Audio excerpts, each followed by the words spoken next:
Hi, my name is David, and I'm 67 years old. One moment I was standing on the deck of a yacht, the ocean breeze brushing against my face, and the next, I felt a sudden shove from behind. My own family's hands pushed me into the black waves. Below, the salt water stung my eyes as the yacht pulled away, leaving me to the sharks. They thought I would never make it back, that the ocean would silence me forever. But they were wrong. I survived. And I came back stronger than ever. Before I tell you how I survived that night and how their betrayal changed everything, I want to ask you, what would you do if your own family tried to kill you for money? Share your answer in the comments, and please include your city and country so I can thank you personally. And don't forget to like, subscribe, and hit the bell for more true stories like this. The night it happened was supposed to be a celebration. My son had convinced me to join the family on a yacht trip, saying it would be good for me to relax after years of working, of carrying the weight of building everything we had. I remember standing on that deck watching the sunset smear the horizon in shades of gold and crimson, thinking maybe, just maybe, this was the peace I had earned after a lifetime of sacrifice. But peace has a way of slipping through your fingers when greed enters the room. I should have noticed the way their laughter didn't quite reach their eyes. I should have recognized the stiff smiles, the hushed whispers between my son and daughter-in-law. But love blinds you. You see only what you want to see, not what stands right in front of you. The shove came without warning, a hard, merciless push between my shoulders. My feet scrambled on the slick deck for a fraction of a second before gravity claimed me. The sky flipped, the ocean rushed up, and in a violent splash I was swallowed whole. The shock of the water was like knives against my skin. I gasped, but only seawater filled my lungs. I kicked and fought to surface, coughing and choking, my body thrashing in panic. Above me, the yacht's lights glowed faintly, but instead of slowing, it glided further away. I lifted my head, spitting salt water, and shouted their names. No one turned back. No rope was thrown. No cry of alarm. I will never forget the sound of their voices as the distance grew. Laughter. Cold, cruel laughter carried on the wind. And in the faint echo, my daughter-in-law's words cut deeper than the ocean itself. Say hi to the sharks, David. My heart thundered harder than the waves. This wasn't an accident. It wasn't a mistake. They had meant for me to fall. They had meant for me to die. The water surged around me, waves tugging me down into their endless black. I fought, arms flailing, legs burning. I was 67, my body not as strong as it once was, but survival is not about strength, it's about will. I thought of everything I had endured in life, every storm I had walked through, every burden I had carried for the very people who now left me to drown, and I told myself, I will not let it end like this. Something wooden bumped against my arm, a piece of broken plank, drifting aimlessly. I clung to it with both hands, every muscle trembling. My teeth chattered as hours stretched into eternity. The sky turned darker, the waves colder. My mind swam between rage and despair. Rage at their betrayal. Despair at the possibility that I truly might not see another sunrise. But then, against all odds, morning came. Pale light crept over the water, painting the waves in silver. My eyelids were heavy, my body half numb, but I was still breathing. And then, through the haze, I saw it. A fishing boat, small but steady, cutting across the water toward me. Voices shouted, strong hands reached down, and I was dragged onto the deck like a half-drowned dog. I coughed violently, seawater pouring from my lungs, my body shaking with exhaustion. But I was alive. Against everything my family had planned, I was alive. As the fishermen wrapped me in a blanket, their words blurred together in a language I didn't fully understand. But it didn't matter. I knew the only words I needed to hear. The words I told myself over and over as the boat carried me toward land. They think I'm dead, but I'm not. And when they come home expecting to inherit the fortune they tried to kill me for, they will find me waiting. Stronger, smarter, unforgiving. The fisherman brought me ashore just as the sun climbed fully into the sky. My body was limp, trembling from exhaustion, but my mind burned with a single thought: survive. I remember the blur of voices, the sharp sting of salt against my skin, the rush of strangers lifting me from the boat to a waiting stretcher. Sirens howled, and soon I was swallowed by the cold sterility of a hospital room. The beeping of machines became the soundtrack of my days. Tubes snaked across my arms, needles pierced my veins, and every breath felt like a battle. My body had been battered by the ocean, but what truly broke me was not the water, not the sharks that circled unseen beneath me, but the memory of hands I trusted pushing me into the waves. Betrayal doesn't leave bruises on the skin. It burrows deeper into the bones, into the very soul. Lying in that hospital bed, I stared at the ceiling tiles above me, counting the cracks. I traced them like maps, as if following the jagged lines could lead me back to an answer I desperately needed. Why? Why would my own family, my own blood, decide I was worth more dead than alive? Was money really enough to erase love? To erase years of sacrifice, to erase me? At night, sleep came in fragments. I would drift off only to jolt awake, my chest heaving, the sensation of falling into water flooding me again and again. Sometimes I swore I could still hear their laughter carried on the wind. Sometimes I could almost see my daughter-in-law's smirk as she leaned close and whispered, "Say hi to the sharks." The nurses were kind. They adjusted my blankets, spoke to me gently, urged me to eat when I had no appetite. But behind their eyes I could see something else: pity. They knew I was a man abandoned, not just at sea but in spirit. They didn't ask about my family. Perhaps they assumed someone would arrive soon, a son or daughter sitting by my bed, holding my hand, telling me everything would be okay. But no one came. Days turned into weeks, and my room remained empty. One evening, when the sky outside burned orange with sunset, a nurse sat quietly at my side. She had seen me staring at the untouched meal tray, my thoughts miles away. "Family can be the best medicine," she said softly, "or the deepest wound." Her words cut through me like glass. I didn't reply. What could I say? She was right. I thought of the past then, of the nights I spent working 2 jobs just to make sure my children never went to bed hungry.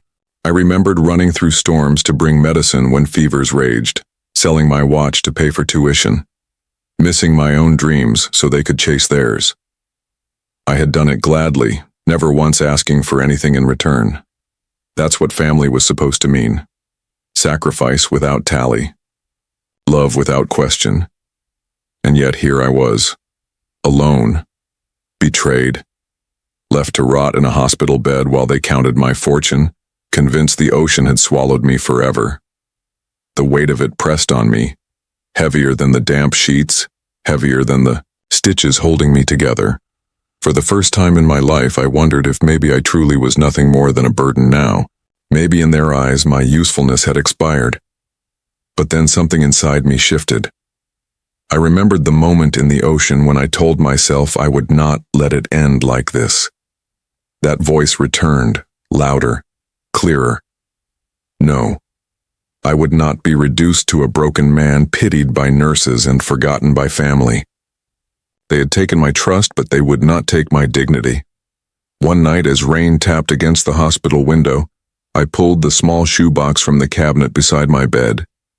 Inside were the few belongings I had asked the fisherman to save for me: a worn photograph of my late wife, my old leather watch, and a stack of letters I had kept for decades. I spread them out on the sheets, tracing each with trembling hands. These weren't just objects. They were proof. Proof that I had lived, that I had loved, that I had built something real. Proof that I was more than the way they had tried to erase me. Tears stung my eyes, but they weren't tears of weakness. They were fuel. In those fragile things, I saw my strength reflected back at me. I wasn't dead, and as long as I was alive, my story wasn't over. So I made another promise. That night, If my family thought I was gone, if they thought my fortune was already theirs, then I would let them believe it. I would let them bask in their greed, convinced their plan had worked. And then, when the time was right, I would return. Not as the man they tried to kill, but as the man they could never destroy. My body was weak, but my spirit had been reborn. As the days in the hospital turned into weeks, I found myself wandering back through the corridors of my past. Pain does that to you. It drags you backward, forcing you to replay the choices, the sacrifices, the love you gave so freely.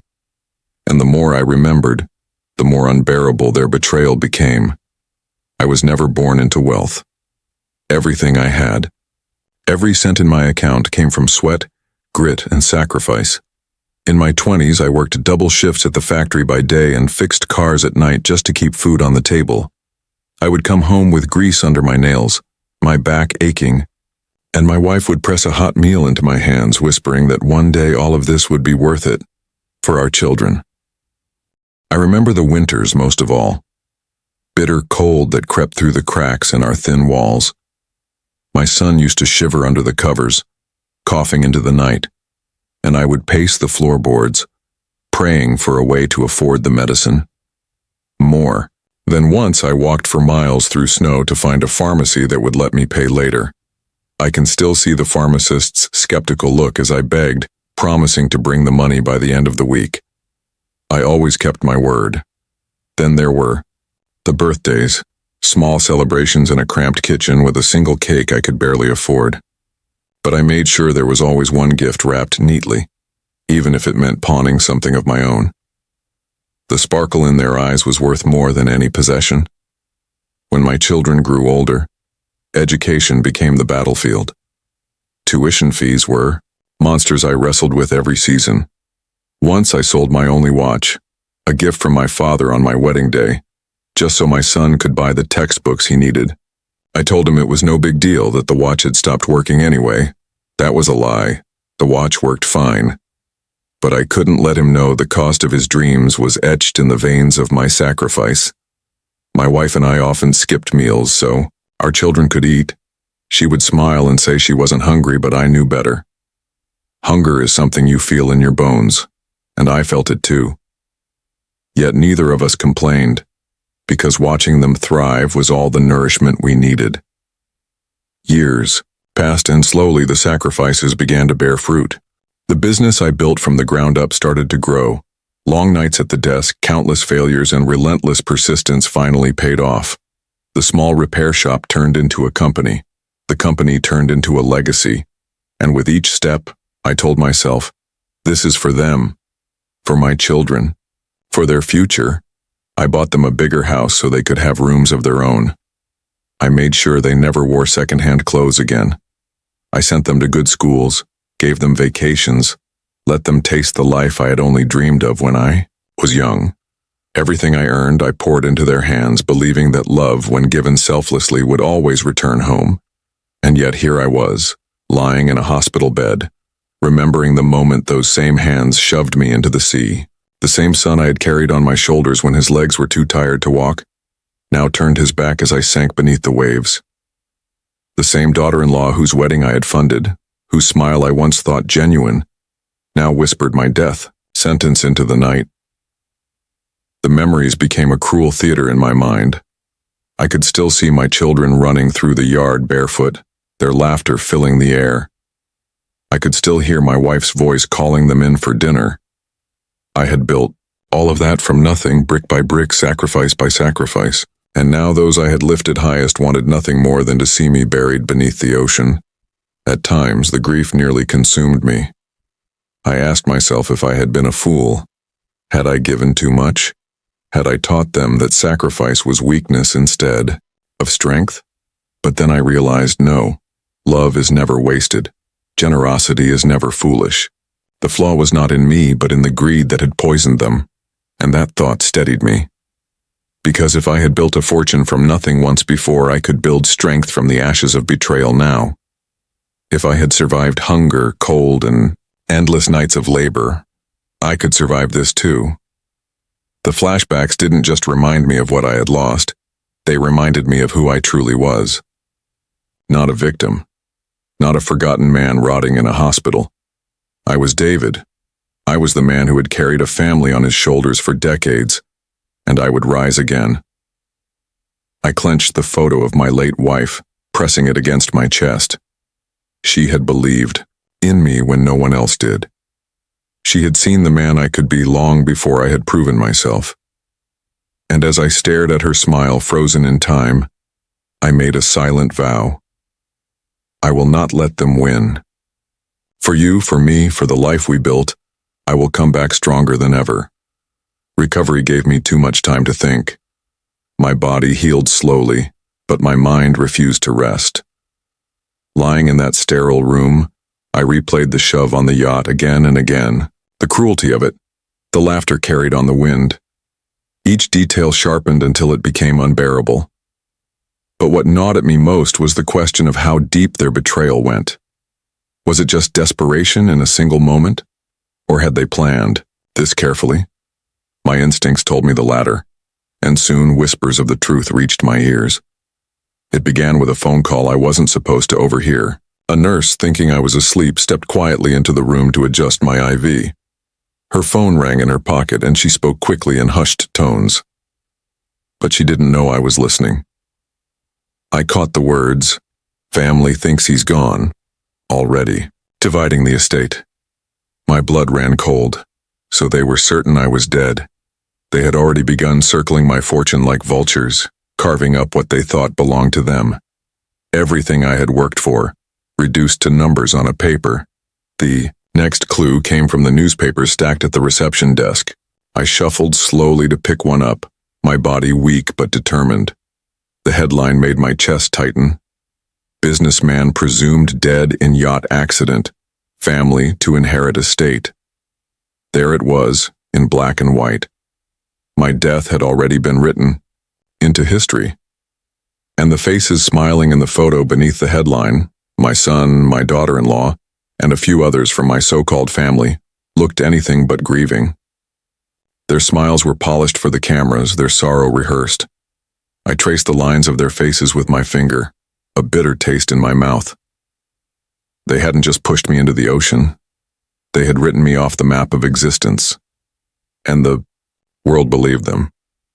Later, when a sympathetic doctor sat at my bedside, I asked him if he had seen the news. He hesitated, then nodded. "Your family already held a memorial service," he said quietly. "I'm sorry, David. A memorial service. For a man who was still breathing, still fighting, still alive." The thought twisted inside me until rage burned hotter than grief. It became clear. This was never just about money. This was about erasing me, removing me not only from life but from memory, taking my years of sacrifice, my legacy, and rewriting it as theirs. But they had made one mistake. They had underestimated me. The day I was discharged from the hospital, the world outside felt strange, almost unreal. I was a man presumed dead walking among the living. Every step carried the weight of a secret only I knew. I was alive, and soon they would know it too. At first I kept to myself, renting a small apartment near the edge of town. My body was still fragile, my strength not yet fully returned, but solitude gave me space to think. I moved like a shadow, careful not to reveal my survival too soon. But isolation couldn't last forever. News has a way of finding those it belongs.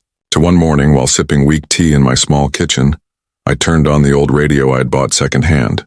The announcer spoke about my company, the empire I had built with my bare hands. Under new management, he said, the board has placed control in the hands of the family, who assure us they are honoring David's legacy. Honor? I laughed, bitterly. They hadn't honored me when they shoved me into the sea. Yet the announcer's next words caught my attention. There has been controversy, however, about the sudden transfer of assets and the rushed memorial service. Some in the community question whether due process was followed. There it was. Doubt. A crack in their perfect facade. Days later, I saw it with my own eyes. I had ventured to the local market for groceries, pulling a cap low over my head. A man stopped me near the fruit stand, squinting. "David? Is it really you?" I froze. It was Thomas, an old friend from the early days of my business. He had worked beside me when we had nothing but determination and grit. "Not so loud," I whispered, pulling him aside. His eyes filled with shock and then fury, not at me but at the betrayal. "They said you were gone," he hissed. "They stood in front of the cameras and wept, and all this time," I nodded, "all this time they were celebrating my death." Thomas gripped my shoulder. "You can't let them get away with this. People respected you, David. They trusted you. The truth must come out." His words planted a seed of fire in me. I had thought I was alone, invisible, erased. But now I realized something powerful. The world hadn't forgotten me.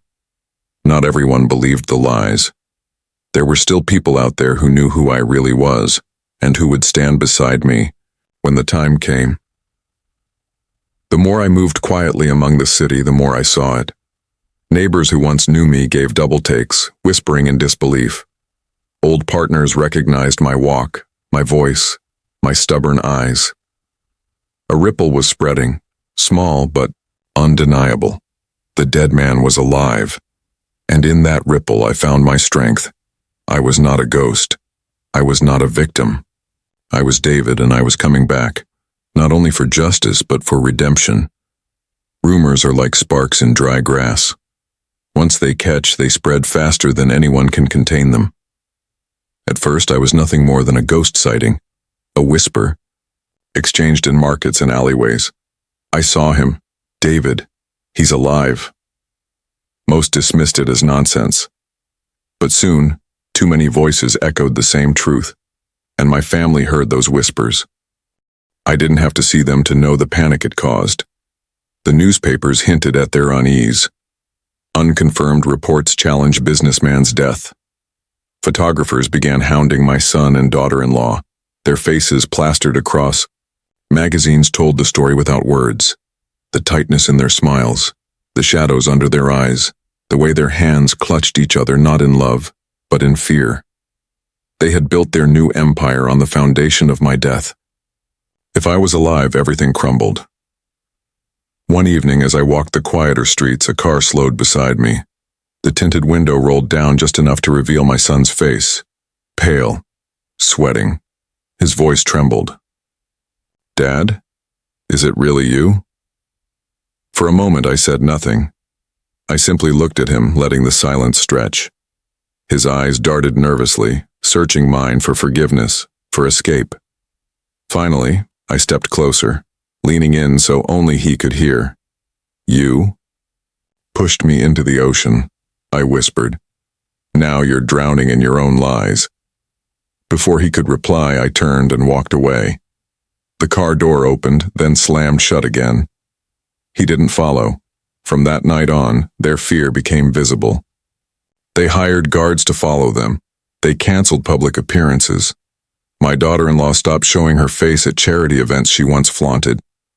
It was as if the whole world could smell the rot of their guilt. They began to call me. At first, cautious, then desperate. My phone lit up with messages, "Dad, please, let's talk." "It was a mistake, you don't understand. We can fix this as a family." Fix this? I almost laughed when I read the words. How do you fix betrayal? How do you glue together trust once it has been shattered into 1,000 shards? They weren't sorry for what they had done. They were only sorry that I had survived. The hypocrisy was suffocating. These were the same people who had staged crocodile tears at my memorial, who had toasted champagne over my so-called legacy, who had shoved me into the black water and left me for dead.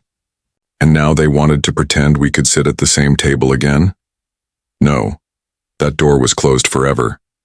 Still, I let them stew in their panic.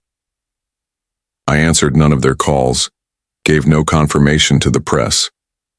I moved through the city like a shadow, feeding the rumors, letting their fear build until it consumed them.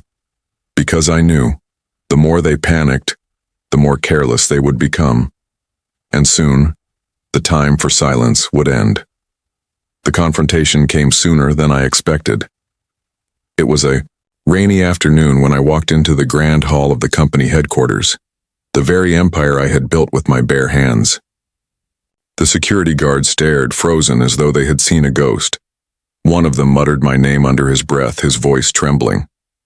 I walked past them without hesitation.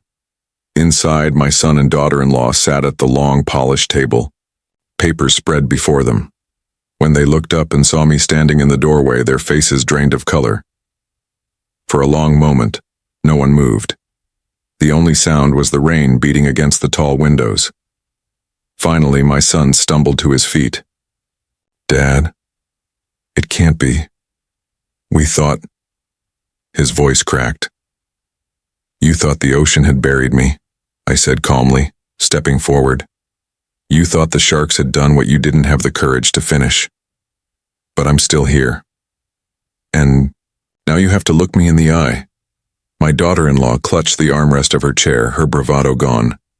She opened her mouth to speak, but no words came out. I circled the table slowly, my footsteps echoing in the silence.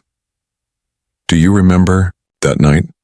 The laughter, the push, the way you sailed away without looking back?" I paused, leaning close enough to see the terror flicker in their eyes. "I do. I will remember it until my last breath." They stammered excuses, lies dressed as apologies. We panicked. We didn't know what we were doing. It was a mistake. "A mistake?" I snapped, my voice rising for the first time. "A mistake is forgetting an anniversary. A mistake is misplacing your keys. You don't shove your father into the sea by mistake.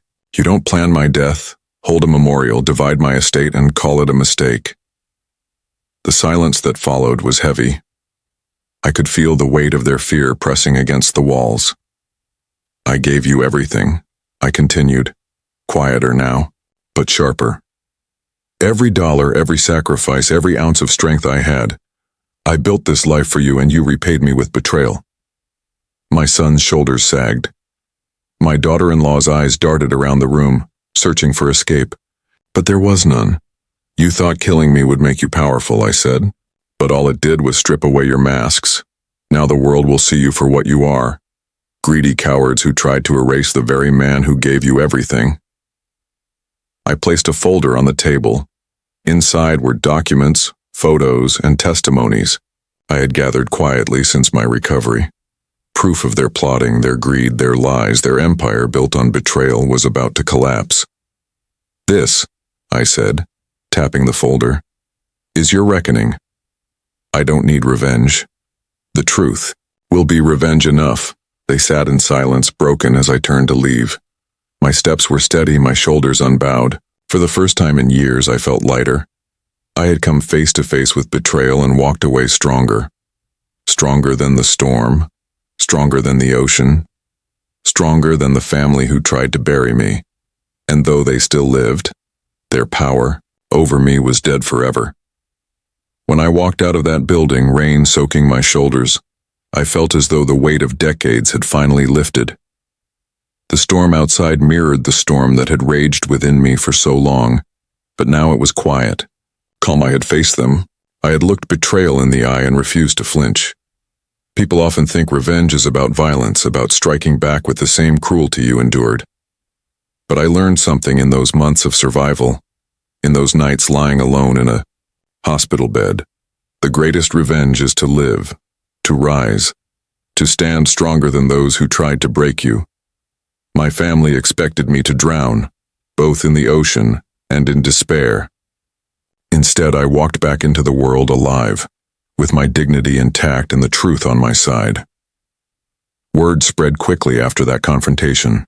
Documents surfaced, whispers became headlines, and the carefully painted image of my son and daughter-in-law shattered under the light of truth. Their crocodile tears dried up in public as reporters demanded answers.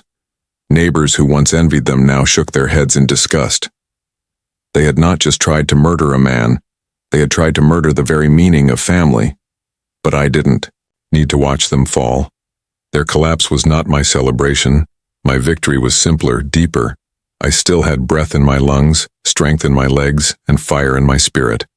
I was not the broken man they wanted me to be.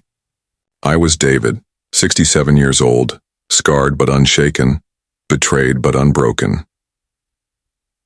In the weeks that followed, I focused on rebuilding, not wealth, not empire, but myself. I walked each morning as the sun rose, feeling the warmth of a new day on my skin. I met with old friends, people who remembered me not as a fortune, not as an inheritance, but as a man. Their loyalty reminded me that blood may betray, but true kinship is forged in the heart, not the family tree. Sometimes I returned to the sea, standing on the shore where waves crashed endlessly against the rocks. The ocean had almost claimed me, but now its roar was no longer terrifying. It was a reminder that life will try to pull you under, that betrayal will try to drown you, but if you fight, if you cling to even the smallest piece of hope, you can rise again. I never spoke to my son or daughter-in-law again. Some might call that unforgiveness. I call it survival. Forgiveness is a gift, and they had already stolen too much. I wasn't about to hand them that as well. Instead, I built a new legacy, one not defined by them, but by me. I invested in causes that mattered. Education for children who had no chance, shelters for those abandoned like I had been. Every dollar I gave, every hand I shook, reminded me that my story was not one of defeat, but of transformation. And here is what I want you to take from my story. Family is not always defined by blood. Sometimes the people you sacrifice everything for will be the very ones who betray you. But betrayal is not the end. It is the beginning of a new kind of strength, the kind you never knew you had until you were forced to find it.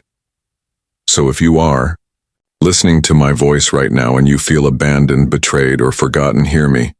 You are stronger than you think. You can rise from the ocean of despair. You can rebuild.